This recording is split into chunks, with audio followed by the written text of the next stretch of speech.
learning outcomes of this session. First one, alloys and its types. So alloys na என்ன first, so அதோட types என்னென்ன, அதோட வகைகள் என்னென்ன இருக்கு அப்படிங்கறத பார்ப்போம். Second one, amalgam. Amalgam na என்ன. Third one, reason for alloying. எதுக்காக நம்ம alloys prepare பண்ணோம். So metals ஆவே வச்சுக்காம எதுக்காக நம்ம alloyingக்கு போறோம் அப்படிங்கிற அந்த reason பார்ப்போம். Fourth one, methods of making alloys. So நம்ம alloy பண்றோம் அப்படின்னா அதுக்கான methods என்னென்ன அப்படிங்கிற different methods பார்ப்போம். So இப்போ alloyனா என்னன்னு பார்க்குறோம்.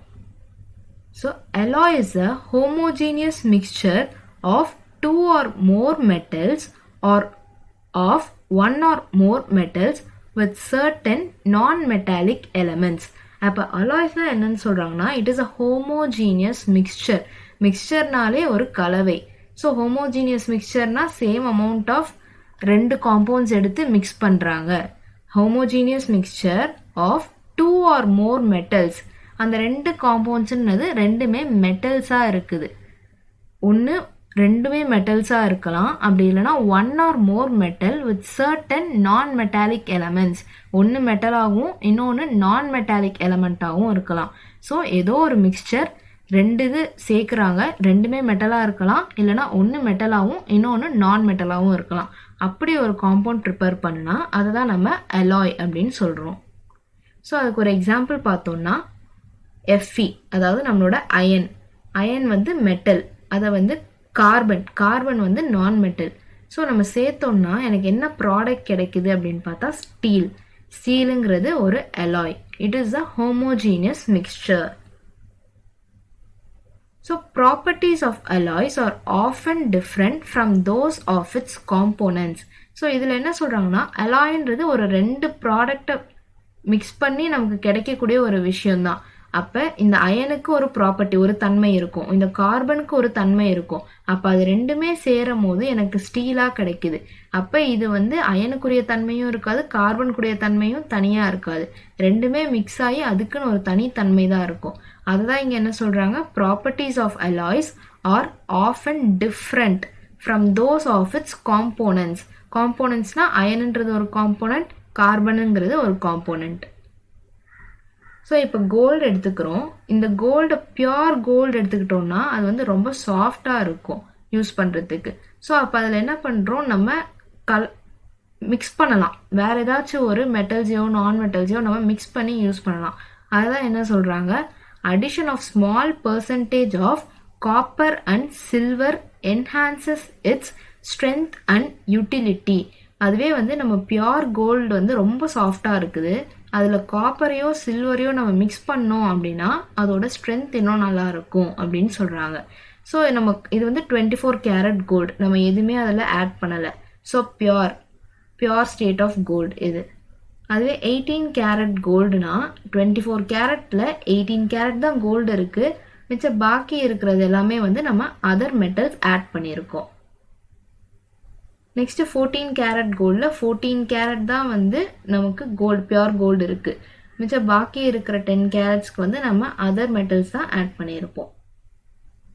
So this is about alloys. So இப்போ அமால்கம்னா என்னன்னு பார்க்குறோம். Amalgam is an alloy of mercury with another metal. So அமால்கம்னா கண்டிப்பாக mercury மெட்டல் இருக்கணும். அந்த mercuryயோட இன்னும் வேற ஏதோ ஒரு மெட்டல் சேர்ந்துச்சு அப்படின்னா அது amalgam. So amalgams are formed through metallic bonding with the electrostatic force of attraction between the electrons and the positively charged metal ions. அதாவது நமக்கு ஆல்ரெடி தெரியும் மெட்டல்ஸ்க்கு நடுவில் வந்து நமக்கு மெட்டாலிக் பாண்ட்ஸ் தான் இருக்குது. ஸோ அதுதான் இங்கேயும் சொல்லியிருக்காங்க, மெட்டாலிக் பாண்டிங் நேச்சரில் ஃபார்ம் ஆகிறது தான் அமால்கம்.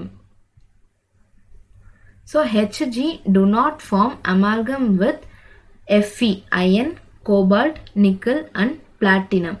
நம்மளோட mercury வந்து இந்த 4 மெட்டல்ஸோட மட்டும் சேராது. ஏன் அப்படின்னு பார்த்தோம்னா இதோட மெட்டாலிக் பாண்ட் ஸ்ட்ரென்த் வந்து ரொம்ப ஜாஸ்தி. அவ்வளோ சீக்கிரம் இந்த 4 மெட்டல்ஸையும் நம்மளால் பிரித்து எடுக்க முடியாது. அமால்கம்ன்றது நம்ம மெர்க்குரியை அதோட சேர்க்க போகிறோம். அப்போ அதுக்கு மெட்டாலிக் பாண்ட் ஜாஸ்தியாக இருந்தால் இன்னொரு எலமெண்ட்டை அது கூட சேர்த்துக்க அது தயாராக இருக்காது. ஸோ அதனால் இந்த 4 எலமெண்ட்டோட மட்டும் அமால்கம் ப்ரிப்பேர் பண்ண முடியாது. ஸோ அமால்கமோட யூசஸ் என்னென்னு பார்த்தோம்னா டென்டல் ஃபில்லிங்கில் அமால்கம் யூஸ் பண்ணுறாங்க. அங்கே என்ன அமால்கம் யூஸ் பண்ணுறாங்கன்னா சில்வர் டின் அமால்கம் யூஸ் பண்ணுறாங்க டென்டலில். Then silver and mercury tin and mercury அதை எங்கே யூஸ் பண்ணுறாங்கன்னா சில்வர் மிரர். நம்ம வீட்டில் யூஸ் பண்ணுற மிரர்ஸில் வந்து என்ன யூஸ் பண்ணுறோம்னா மர்க்யூரியோட டின் சேர்த்து யூஸ் பண்ணுறோம். அது ஒரு அமால்கம். தென் மர்க்குரியோட சோடியமை சேர்த்தோம் அப்படின்னா சோடியமோட ரியாக்டிவிட்டி தன்மை அதை வந்து நம்மளால் குறைக்க முடியும்.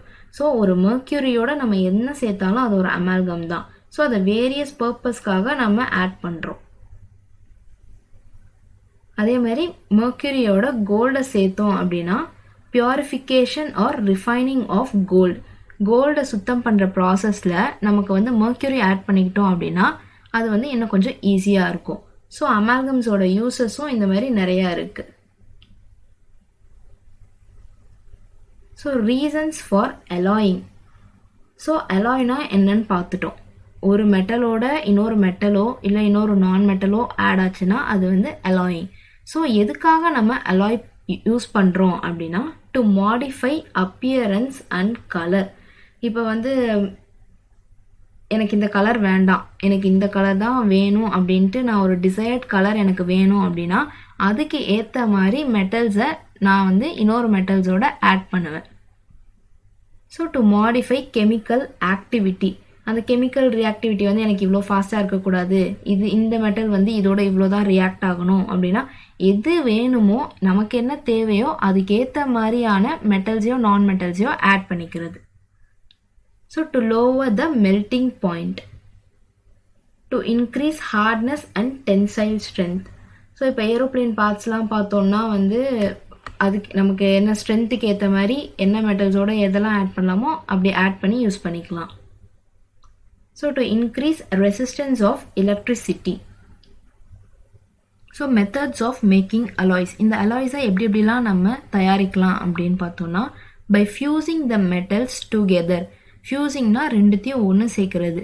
ஸோ 2 மெட்டல்ஸ் இருந்துச்சுன்னா அந்த 2 மெட்டல்ஸையும் ஒன்றா சேர்த்து நம்ம ப்ரிப்பேர் பண்ணலாம். Then by compressing finely divided metals. கம்ப்ரஸிங்னா அழுத்தம் கொடுக்கறது. ஸோ நம்ம குட்டி குட்டியாக அதாவது ஃபைன்லி டிவைடட் மெட்டல்ஸை வந்து அழுத்தம் கொடுத்து அதை நம்ம அலாய்ஸாக மாற்றலாம். ஸோ ஃபஸ்ட்டு மெத்தடில் என்ன பண்ணுறோன்னா brass is made by melting zinc and copper. So இது சொல்யூட் அண்ட் சால்வெண்ட்னு சொல்லியிருக்கோம். இதை நான் லாஸ்ட்டாக என்னன்னு சொல்கிறேன். ஸோ பிராஸ் வந்து நம்ம பார்த்துருப்போம், நம்ம வீட்டில் யூஸ் பண்ணுற டம்ளர்ஸ் இதெல்லாமே பார்த்துருப்போம். ஸோ அது ஒரு அலாய். அந்த அலாயின்றது எதனால் மேடாக இருக்குது அப்படின்னா ஜிங்க் அண்ட் காப்பர். இந்த 2 மெட்டல்ஸும் சேர்ந்து தான் நமக்கு பிராஸ் கிடைக்குது.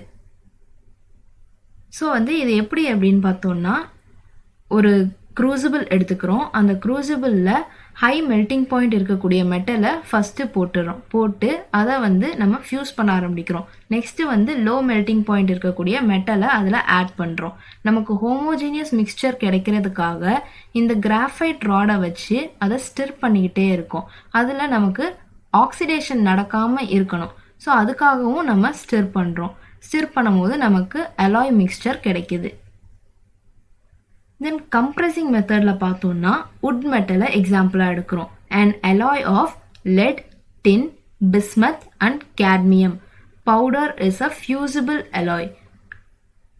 ஸோ கம்ப்ரெஷன் மெத்தடில் உட் மெட்டலை நம்ம எக்ஸாம்பிளாக எடுக்கிறோம். And alloy of lead, tin, bismuth and cadmium powder is a fusible alloy. So இங்கே என்ன பண்ணுறோம் அப்படின்னா உட் மெட்டல். ஸோ லேம்ப் எப்படி ப்ரிப்பேர் பண்ணுறாங்கன்னா பவுடர் பண்ணுறாங்க ஃபஸ்ட்டு. அந்த பவுடர் பண்ணுறத ரொம்ப கம்ப்ரெஸ் பண்ணுறாங்க, அழுத்தம் கொடுத்து ஒரு அலாய் உருவாக்கலாம். Alloys solid solution in which the metals with high concentration is solvent and other metals are solute. அப்போ அலாய்ஸ்னால் நம்ம கண்டிப்பாக அதில் 2 மெட்டல்ஸும் இல்லை மெட்டலும் ஒரு நான் மெட்டலும் யூஸ் பண்ண போகிறோம். ஸோ 2 காம்போனன்ட்ஸ் இருக்குது. அப்போ அந்த 2 காம்போனண்ட்டில் எது ஜாஸ்தியாக இருக்கோ, ஹை கான்சன்ட்ரேஷனில் இருக்கோ அதை சால்வெண்ட் அப்படின்னு சொல்கிறோம். சால்வெண்ட்னா கரைக்கக்கூடியது. அண்ட் இன்னொன்று எது கம்மியாக இருக்கோ அதை சொல்யூட், எது கரையக்கூடியது அதை வந்து சொல்யூட்டுன்னு சொல்கிறோம். ஸோ இங்கே அதை தான் சொல்லியிருக்கோம். ஜிங்கை வந்து சொல்யூட்டாக எடுத்திருக்கோம், காப்பரை சால்வெண்ட்டாக எடுத்திருக்கோம். அப்போ சால்வெண்ட்டாக எடுத்தது தான் நமக்கு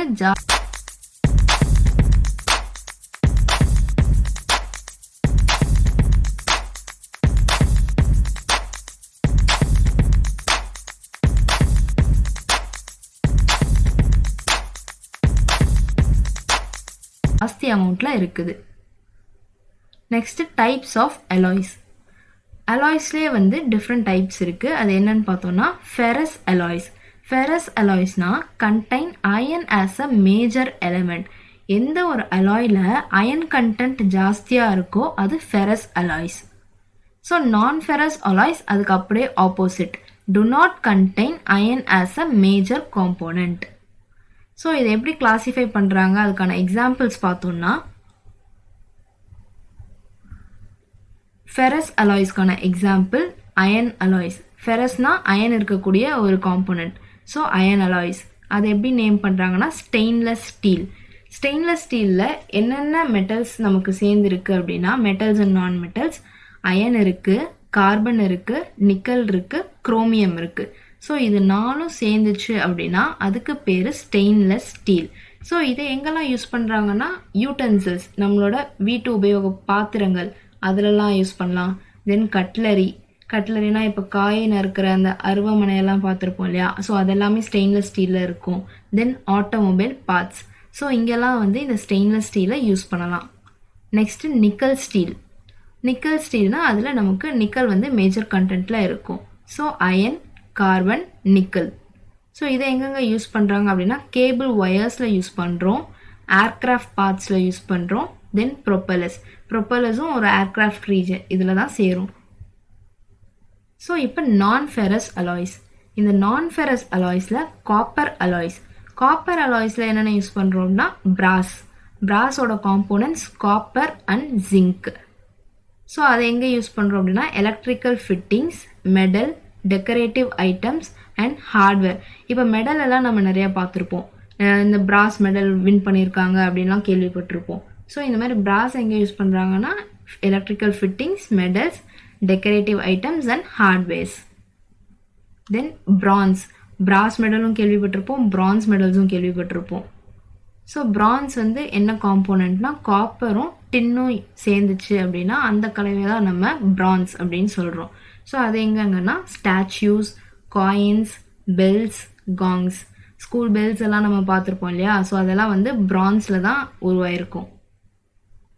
தென் அலுமினியம் அலாய்ஸ். அலுமினியம் அலாய்ஸில் first type duraluminum. So aluminium அலாய்ஸில் ஃபஸ்ட்டு டியூராலுமின். அது வந்து aluminium, magnesium, manganese and copper, இந்த 4 காம்போனன்ட்ஸும் சேர்ந்துச்சு அப்படின்னா அதுதான் டியூராலுமின் அப்படின்னு சொல்கிறோம். இதை எங்கே யூஸ் பண்ணுறோன்னா ஏர்க்ராஃப்ட் பார்ட்ஸில் யூஸ் பண்ணுறோம். Aircraft parts, next pressure cookers, இங்கெல்லாம் இதை நம்ம யூஸ் பண்ணுறோம். தென் மேக்னலியம்னா அலுமினியமும் மெக்னீஷியமும் சேர்ந்தா அது மேக்னலியம். ஸோ அதையும் அதே ஏர்க்ராஃப்ட் பார்ட்ஸ். தென் சயின்டிஃபிக் இன்ஸ்ட்ருமெண்ட்ஸ், நிறையா இப்போ ரிசர்ச் ஃபீல்டெல்லாம் போகிறவங்க பார்த்தீங்கன்னா நிறைய இன்ஸ்ட்ருமெண்ட்ஸ் யூஸ் பண்ணுவாங்க. ஸோ அந்த இன்ஸ்ட்ருமெண்ட்ஸ் எல்லாம் இதனால தான் உருவாயிருக்கு. ஸோ இப்போ ரீகேப், இங்கே இந்த சாப்டரில் என்னென்ன பார்த்தோன்னு பார்த்தீங்கன்னா அலாய்ஸ்னால் என்னென்னு பார்த்தோம், அதோட டைப்ஸ் பார்த்தோம், தென் மெத்தட்ஸ் அண்ட் யூசஸ், ஸோ இதை பற்றி பார்த்தோம். தென் அமால்கமும் அதை பற்றின யூசஸையும் பார்த்தோம்.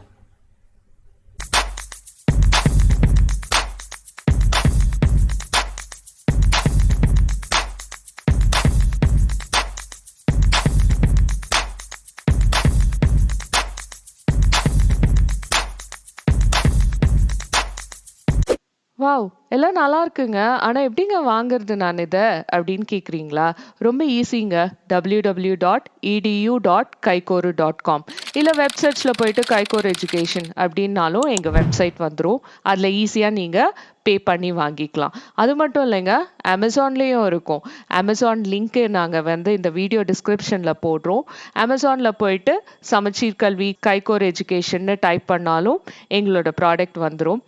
லோவஸ்ட் ப்ரைஸ்ல ரொம்ப ஈஸியா கத்துக்க கைகோர் எஜுகேஷன்.